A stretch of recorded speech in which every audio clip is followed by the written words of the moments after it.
going to the bar.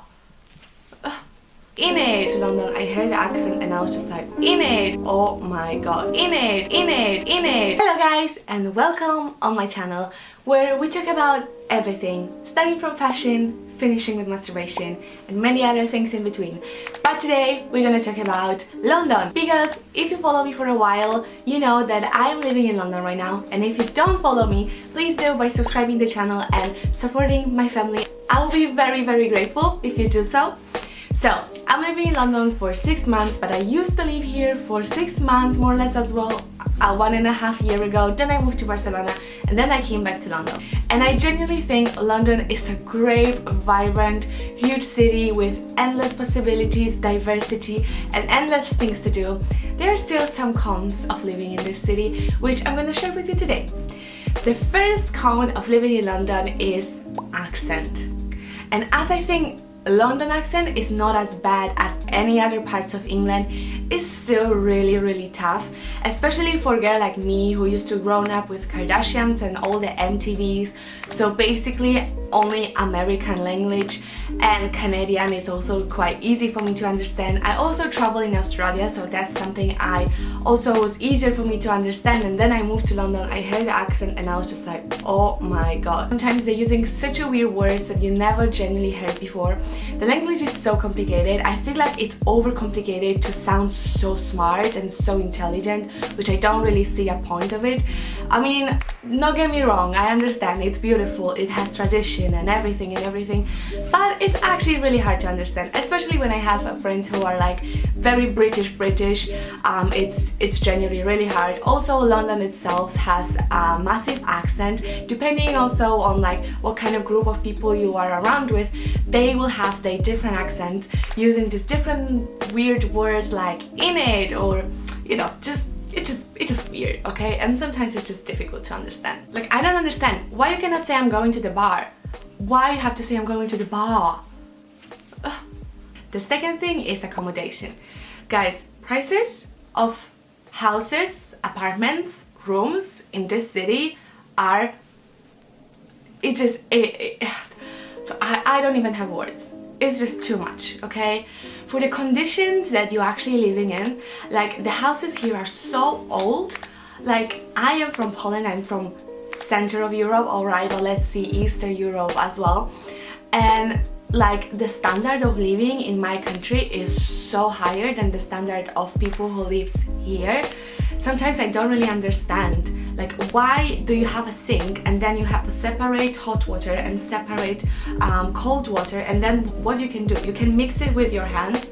Like, what do you expect me to do with it? And there's so many other things that I feel like are so old but also overpriced. Like, genuinely, majority of places I used to live, or my friends used to live or living right now, are not even a half of how they're supposed to look for the price we are paying here.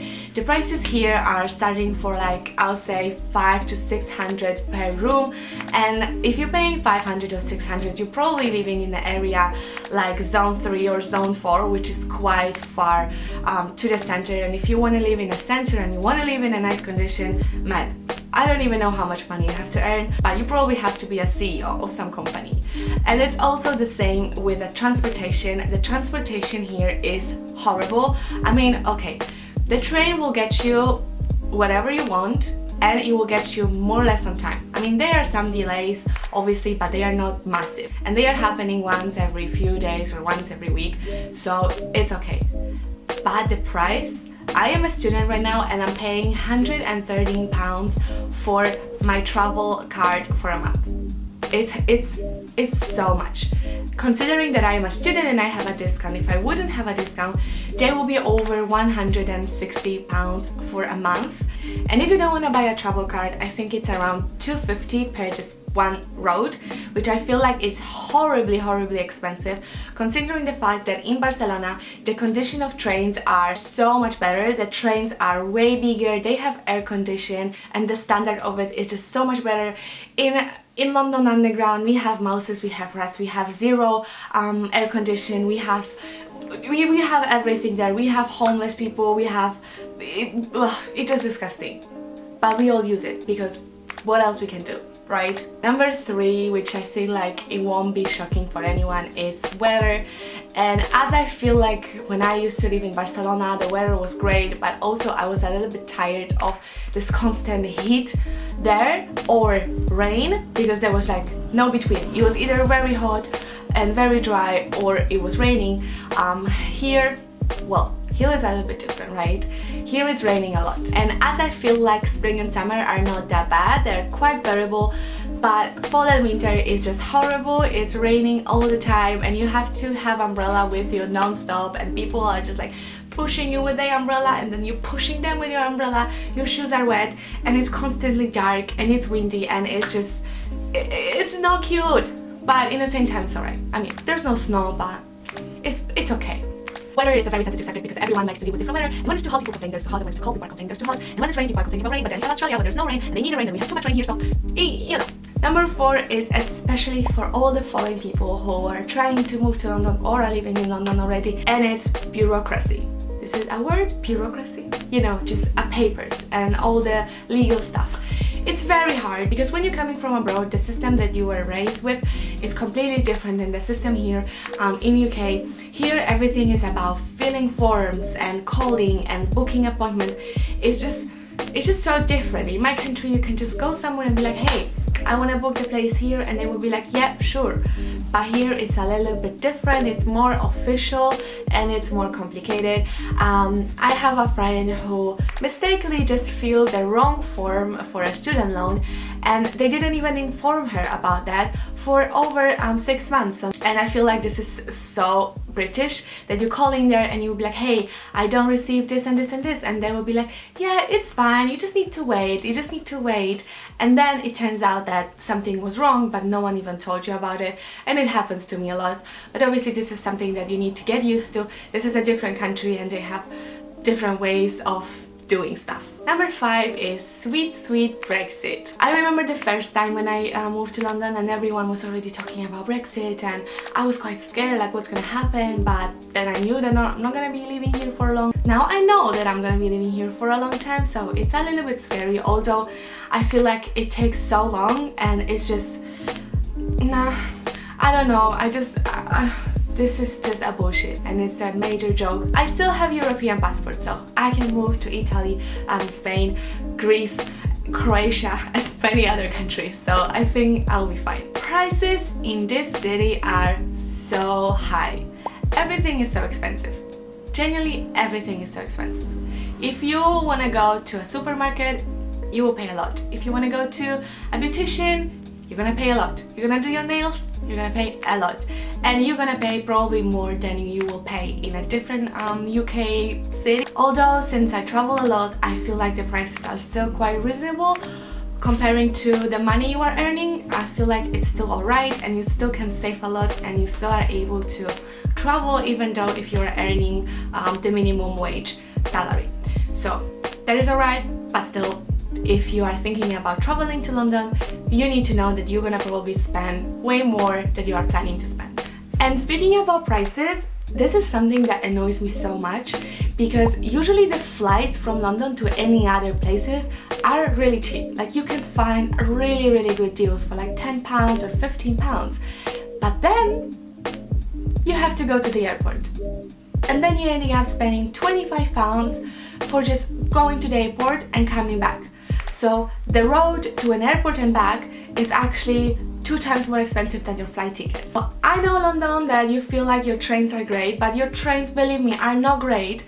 Maybe they were great 20 years ago or 30 years ago, but nowadays they are not great. There are many other cities out there with way better communication, which is in a way more reasonable price. So please do something with that, okay? I don't even know what number we are now because I just lost the track. But the next thing I wanted to mention is that, you know, as great as London is, it also as much dirty. I feel like this city is just a huge trash pit sometimes. Especially when you're walking around London later around 10 or 11 p.m. you can see that they are genuinely like a trash bags with a trash inside, genuinely around everywhere. And they are mice or rats, mainly in every restaurant in London. Since now I'm working in a restaurant and they are mice in my restaurant, mice in my restaurant contact with all the restaurants around them, and they are experiencing the same problem.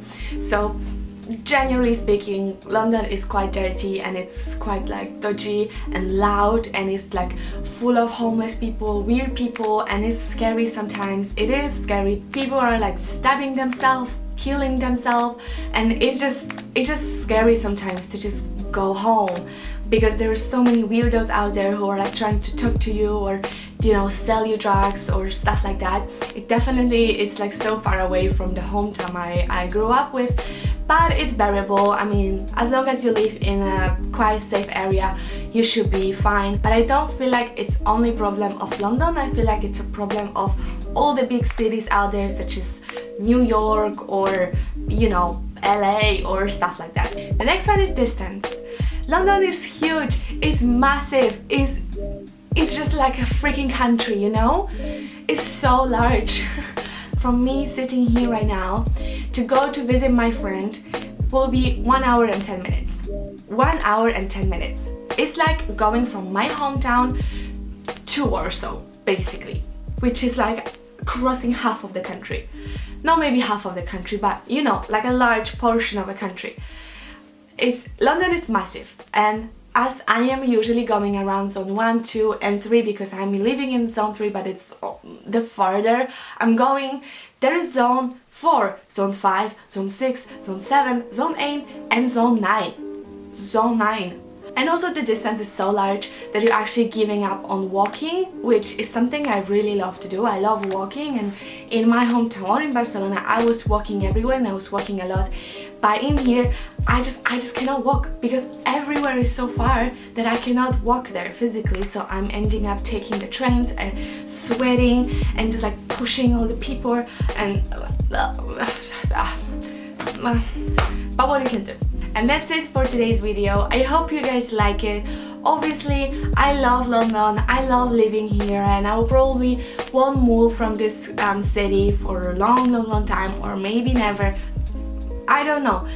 But I do really like the city, so don't get me wrong. These are just few things that I found very annoying in the city, and I feel like maybe they should change something about it. So, you know, if you like the video, don't forget to leave the thumbs up because it really helps with my algorithm. And if you like it also, please subscribe, join the family, you know. And I will see you guys in the next video. Bye!